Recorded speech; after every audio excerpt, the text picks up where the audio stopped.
बैलाला 15 वर्ष कंप्लीट झाली, त्यामुळे बड्डे केला. प्रत्येकाला वाटतं आपलं नाव व्हावं, अपेक्षेप्रमाणे दमानं खेळावं, कधी बैल खेळताना शांततेनं खेळावं. नंदी घेताना कशा प्रकारे घेतला पाहिजे, बघून काय काय त्याच्यात बघितलं पाहिजे. आणि आता कॉम्पिटिशन असल्यामुळे काय झाले, एवढ्या सोप्या गोष्टी राहिल्या नाही. किरण आप्पा कसं आता हुशार माणूस आहे, पहिल्यापासून भारतात त्यांचं नाव केलं. तुम्ही अनेक नंदी घडवले, पण तुम्ही घेताना मोठी बैलं नाही घेत, आदतच घेता, वासरं घेता आणि त्यांना तयार करता. कशा प्रकारे त्याच्या मागे एक मेहनत असते. एखादा आदत चांगला लागला तर 4-5 वर्ष पळू शकतो. मोठा बैल घेतला समजा डायरेक्ट पळणार आहे, तर 1-2 वर्ष पळतो, परत थांबतो. बैलगाडीच्या क्षेत्रामध्ये तुम्ही फ्युचर कसं बघताय. तर बघा मित्रांनो, आपण आलेलो आज लोणंदला हिंद केसरी बलमा 40-40चा वाढदिवस, आणि आपल्यासोबत आहेत मास्टर माइंड दैवत भाऊ. भाऊ नमस्कार. नमस्कार. काय बोलाल, आज बलमाचा वाढदिवस आहे, कसा काय आनंद आहे. नाही, आज बैलाला 15 वर्ष कंप्लीट झाली, त्यामुळे बड्डे केला. अनेक ते आम्ही तुम्ही सर्वजण. दादा बघतो आपण आज बलमा, नेमकं किती वर्ष झाली तुमच्याकडे दावणीला. तुमच्या माझ्याकडे 1 वर्ष झालं कंप्लीट. तुमच्या दावणीला आता किती नंदी आहेत. आता 7-8. दादा आपण बघतोय आता तरुण पिढी भरपूर या क्षेत्रात उतरले. तरुण पिढीला काय संदेश द्याल तुम्ही. नाही, आता काय सर्वजण उतरल्यात, प्रत्येकाला वाटतं आपलं नाव व्हावं, अपेक्षेप्रमाणे यश यावं, त्याप्रमाणे आपल्या दमानं खेळावं, कधी बैल खेळताना शांततेनं खेळावं. आपण बघतोय तुम्ही या क्षेत्रात कधीपासून आहे. मी साधारण 25 वर्ष. आपण बघतोय दादा तुम्हाला या क्षेत्रात खूप वर्ष झाली. दावणीला एक म्हणजे बघतो ना आपण, हिरे घडून गेले. कसं काय म्हणजे आता नवीन पिढी आले, तुम्ही काय म्हणजे कसं काय त्यांनी नंदी घेताना कशा प्रकारे घेतला पाहिजे, बघून काय काय त्याच्यात बघितलं पाहिजे.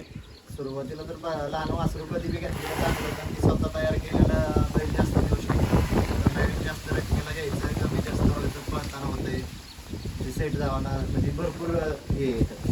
आणि आता कॉम्पिटिशन असल्यामुळे काय झाले, एवढ्या सोप्या गोष्टी राहिल्या नाही. स्पर्धेचं युग आहे, शिकायचं म्हणजे सुरुवात लहानापासून मोठ्यापर्यंत गेलेलं चांगलं.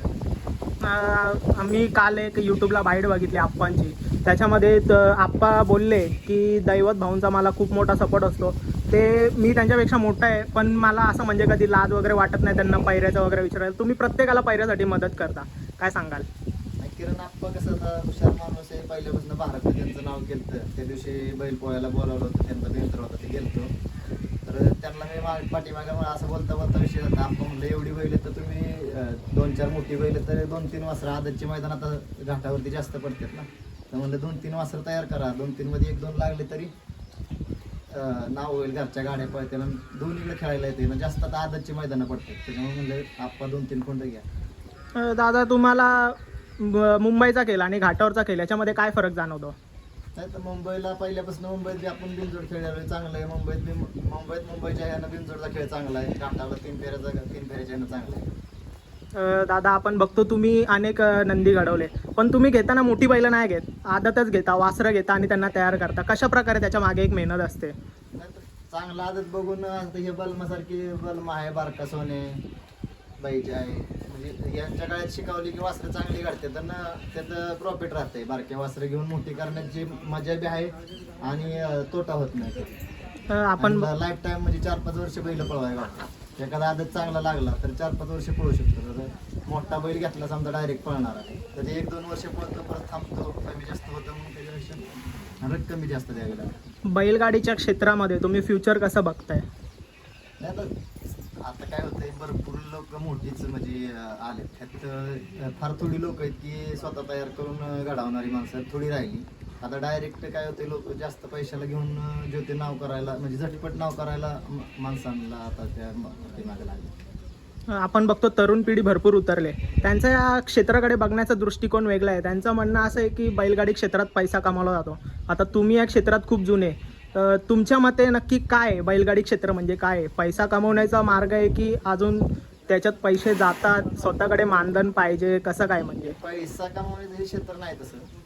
आणि पैसा प्रत्येकालाच मिळाला असं नाही. लक फॅक्टर बी आहे, एखाद्याचा बैल पळला, जास्त किंमत आली तर त्याला पैसे भेटू शकतात. पण असं दुसरं काही साधन नाही की बाबा कंटिन्यू बक्षीस राहतात आणि ती घरापर्यंत येत, असं बी नाही. एवढं काय, फक्त नाव मोठं होतं, नाद आहे, त्याच्यासाठी करायचं. दादा आपण बघतो आता अनेक जणांकडे नंदी आलेत, भरपूर जणांनी बैलसुद्धा घेतलेत, पण एक महिना झाला, 2 महिना झाला, त्यांना गुलालच भेटत नाही. तुम्ही काय संदेश द्याल त्यांना? गुलाल भेटत नाही याचं कारण असं काय नाही बरं का. गुलाल भेटणं एवढं सोपी गोष्ट राहिली नाही. आता 1000 गाड्या येतात, त्यातनं फक्त चान्सेस किती जिंकायला आहे? 10 गाड्या, म्हणजे लय कमी पर्सेंटेज. त्यात 10 गाड्यातनं त्यातल्या 5 गाड्या ओरिजिनल पळणार असतात, 5 गाड्या लय फॅक्टरवर आलेल्या असतात. कुठं चांगल्या गाड्याकडे जातात, 2 नंबरला पळणाऱ्या गाड्यामधून, त्याच्यामुळे त्या गाड्या लागलेल्या असतात. त्यामुळे गुलाल हा नशिबाची गोष्ट आहे आणि ते स्पीड बी पाहिजे, दोन्ही बैल पळणारी पाहिजे. चालेल दादा, धन्यवाद तुम्ही तुमचा मोलाचा वेळ दिल्याबद्दल.